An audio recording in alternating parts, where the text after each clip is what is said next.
সংস্কৃত শিক্ষালয়ে সকলকে জানাই স্বাগতম। আজকের বিষয় সংস্কৃত বর্ণের প্রকার। আমাদের আজকের বিষয় হলো সংস্কৃত বর্ণ প্রকরণ। প্রথমেই বর্ণের সংজ্ঞায় বলা হয়েছে, আমাদের মনের ভাব প্রকাশের বাহন হলো শব্দ। এই শব্দ যে সাংকেতিক চিহ্ন দ্বারা লেখা হয় তাকে বর্ণ বলে।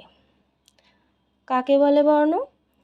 বলা হয়েছে আমাদের মনের ভাব প্রকাশের জন্য তো শব্দের প্রয়োজন হয়, আর এই শব্দ যে সাংকেতিক চিহ্ন দ্বারা লেখা হয় তাকে বর্ণ বলে।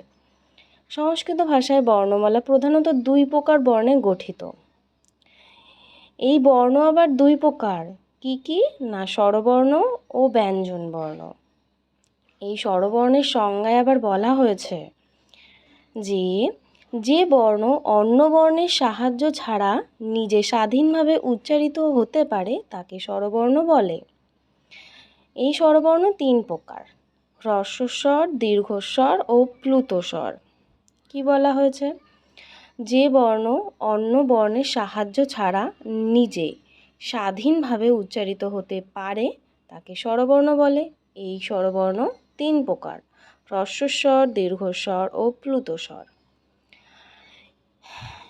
এই হ্রস্বস্বরের সংজ্ঞায় আবার বলা হয়েছে অ, ই, উ, ঋ, লি এই পাঁচটি স্বরবর্ণ উচ্চারণ করতে অপেক্ষাকৃত অল্প সময় লাগে, তাই এদের হ্রস্বস্বর বলা হয়। আর দীর্ঘস্বরের সংজ্ঞায় কি বলা হয়েছে না আ, ই মানে একটু অতিরিক্ত মাত্রায় উচ্চারিত হবে, মানে অতিরিক্ত জোরে। যেমন আগে হ্রস্বস্বরে কেমন ছিল? হ্রস্বস্বরে ছিল ই ছিল, শুধু নর্মালি আমরা যেমন কিন্তু দীর্ঘস্বরের ক্ষেত্রে এমন উচ্চারণ হবে। যেমন অ, ই, এখানের ক্ষেত্রে তেমন কি হবে? দীর্ঘস্বরে আ, ই। হ্রস্বস্বরে যেমন উ ছিল তেমন এখানে উ এমন উচ্চারণ হবে।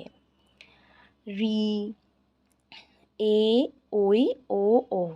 অর্থাৎ দীর্ঘস্বরে কি কি আছে? আ, ই, উ, রি, এ, ওই, ও, ও। এই 8টি স্বরবর্ণের উচ্চারণ হ্রস্বস্বর অপেক্ষা বেশি সময় লাগে বলে এদের দীর্ঘস্বর বলা হয়। অর্থাৎ হ্রস্বস্বরের ক্ষেত্রে কিন্তু কোনো রকম বাধ্যবাধকতা নেই। হ্রস্বস্বর স্বাধীনভাবে উচ্চারিত, মানে হ্রস্বস্বরে উচ্চারণ করতে অপেক্ষাকৃত অল্প সময় লাগে, সহজেই উচ্চারণ করা যায়। কিন্তু দীর্ঘস্বরের ক্ষেত্রে একটু সময় নিয়ে উচ্চারিত হয়। আ, ই অনেকটা যায়, সুরটা অনেকটা টানতে হয়। তাই বলা হয়েছে আ, ই, উ, রি, এ, ওই, ও এই 8টি স্বরবর্ণের উচ্চারণ স্বরবর্ণ অপেক্ষা বেশি সময় লাগে বলে এদের দীর্ঘস্বর বলা হয়। প্লুতস্বর কাকে বলে? প্লুতস্বরে বলা হয়েছে দীর্ঘস্বর পর 3 সংখ্যা লিখে যে বর্ণ বুঝিয়ে দেওয়া হয়। যেমন কি? যেমন এই যে আ, ই, উ প্রভৃতি হ্রস্বস্বর দীর্ঘস্বর অনেক সময় ধরে উচ্চারিত হয়, তাদের প্লুতস্বর বলে। অর্থাৎ এই যে আ, ই, উ এইগুলোর মধ্যে এই যে 3-এর যে প্রয়োগ সেটাই প্লুতস্বরের উদাহরণ। যেমন আমরা কি পড়েছি? হ্রস্বস্বরের ক্ষেত্রে অ উচ্চারণ হয় নর্মালি অ, এতে অল্প সময় লাগে। ক্ষেত্রে একটু বেশি সুর টানতে হচ্ছে, হ্যাঁ। কিন্তু প্লুতস্বরে আরও বেশি, প্লুতস্বরে আরও করে, মানে আরও। যেমন কাউকে ধরো আমরা ডাকি ওহে, যে সুরটা অনেকটা ভেসে যাচ্ছে না, এটাই প্লুতস্বরের উদাহরণ। তাহলে আজ আমরা এই প্লুতস্বর পর্যন্তই পড়ব। নেক্সট দিন আমরা ব্যঞ্জন বর্ণ সম্পর্কে বিস্তারিত আলোচনা করব। তাহলে আজকে আমরা স্বরবর্ণের 3টি ভাগ এই পর্যন্ত আজকে আলোচনা করলাম। দেখা হচ্ছে পরের ভিডিওতে।